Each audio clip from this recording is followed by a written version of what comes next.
Hi all, we're going to continue our coverage of Anatoly Karpov in the 1994 Linares tournament. Here, in the fourth round, he was playing Veselin Topalov, who is the current world rank 4 in the world, with a 2760 plus rating. Today Karpov is around rank 60 by the way, at around 2655. So today Karpov is still higher rated than Topalov was in this game. It's an absolutely remarkable game we have here. Karpov shows that he's not just capable of playing a solid positional game, but he's also capable of smashing his opponents to bits if the position demands it. We start with this English opening, so after knight takes d4, e6, it seems as though we're in for a quiet game here. g3, knight c6 was played, and now bishop g2. So already White is trying to exert pressure on the d5 square. Black plays now the pesky bishop c5. So where does the knight want to retreat? Karpov actually retreats it to b3. So it's quite useful there. And the bishop actually goes back to e7 now.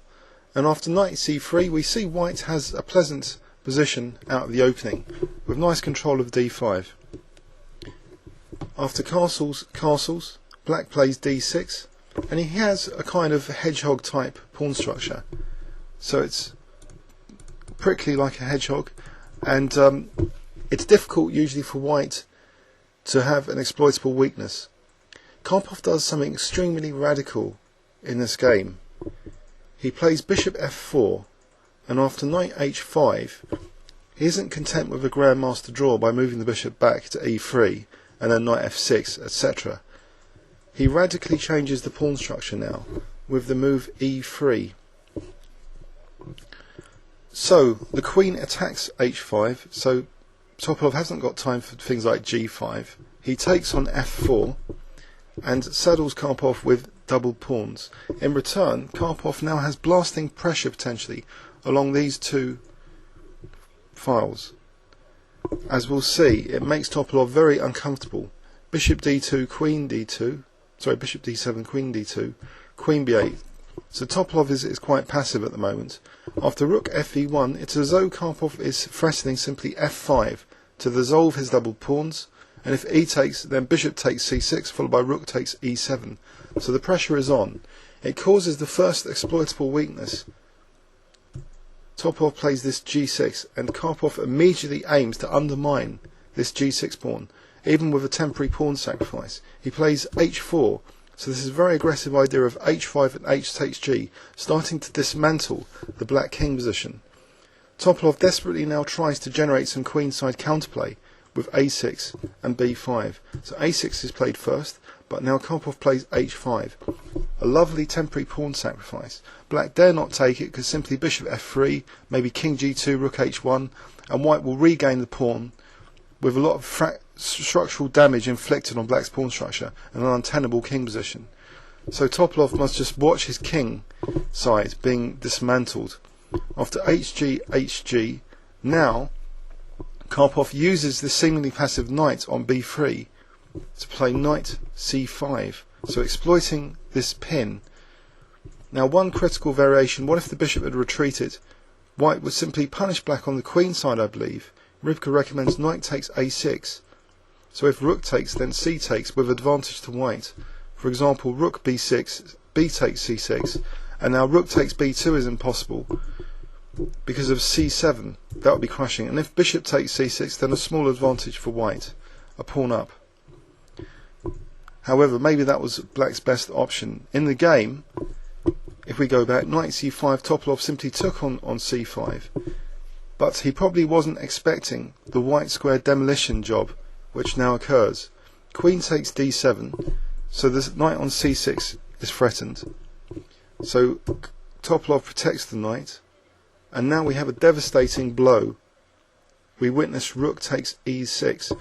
Karpov is sacrificing a whole rook, but actually it's an exchange sacrifice, because after, if f takes e6, let's have a look at f takes e6 immediately. Then there's queen takes e6 check, and then bishop takes c6. So it's only the exchange actually he's sacrificing, not a whole rook. Topalov plays rook a7, and Karpov now calmly plays rook takes g6, so devastating the black king side. After f takes g6, he simply plays bishop. First of all, he's going to play bishop takes e6, but his queen's in pre, so he first uses the check to get his queen out of the firing line, and then after king g7, bishop takes c6. So he's only the exchange down, but he's got 2 pawns, so he's got 2 pawns advantage for the loss of the exchange. And also, white has a very nice powerful knight d5 here, and other threats like bishop e4. The black king's quite loose here. Topalov plays rook d8, and now we see simply c takes b5, so Karpov continues to munch his way on the queen side. After bishop f6, now we see knight e4, rook d4, and now we had a white square attack, we now see a black square attack coming up. But first, Karpov takes on a6, putting enormous pressure on the black position, because if rook takes a7 here, then queen e7 check. For example, queen e7, and now something like bishop d7, according to Rybka, is a big advantage for black. This kind of variation, where white is just dominating the board, and also has lots and lots of pawns now, 3 pawns for the exchange, but is also forcefully getting more material, 4 pawns for the exchange, and this kind of position would be hopeless for black. So let's go back. B takes a6, and black is becoming defenceless now against this combined pressure on the king side and queen side. Rook d1, and now Karpov targets the black squares. He makes them fall like a pack of cards. What is holding up the black squares is this bishop on d4, which Karpov just eliminates now with another exchange sacrifice. Rook takes d4. So it looks as though Kasparov is playing the white pieces, or Fischer, but actually it's Karpov. Rook takes d4, queen f6 check, king g8. Karpov just mops away black's king shelter. If ever there was a demolition job of the king side, this game seems to exemplify this kind of attack. So queen e5 check, so 2 exchanges down, but there's no shelter for the black king. After knight f6, king f7, bishop e8 check. Karpov is winning yet another pawn. After king f8, queen takes c5 check, and both rooks are attacked, so the black queen is overloaded. Topalov does though play queen d6, losing his a7 rook, and after queen takes f6, Karpov plays bishop h5, so he's 5 pawns now for the exchange.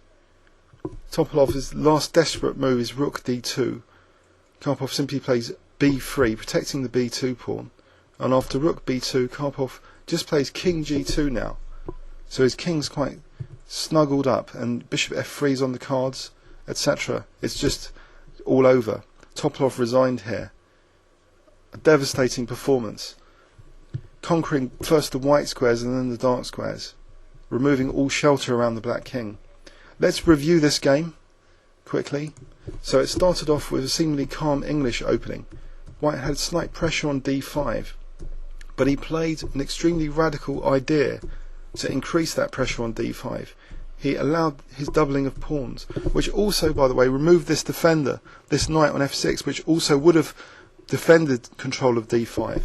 So we see here how the double pawns were compensated by the pressure on the e file. Karpov threatening simply f5 here, so he provoked the first weakness, which turned out to be fatal after this h4 plan. Black's king was simply dismantled bit by bit here, starting with g6, and then now, after this knight c5 little combination, e6 was captured with the rook. So the first exchange sacrifice yielded some pawns and some pressure on the light squares, which was very difficult to defend against. But also Karpov continued munching on the queen side whilst doing this with this b takes a6. So Karpov's pieces just very difficult to do anything about here because of this overloading. And now after this queen b6, we saw the dark square domination began with another exchange sacrifice of rook takes d4. So black's dark squares were starting to fall apart, and the king shelter just stripped completely away. And we see in the final phase the falling of the c5 pawn, black's last remaining pawn, and it was just all over here. 5 pawns for the exchange, with no opportunities at all for black to fight back here. I hope you enjoyed that game. Please leave any comments on YouTube. Thanks very much.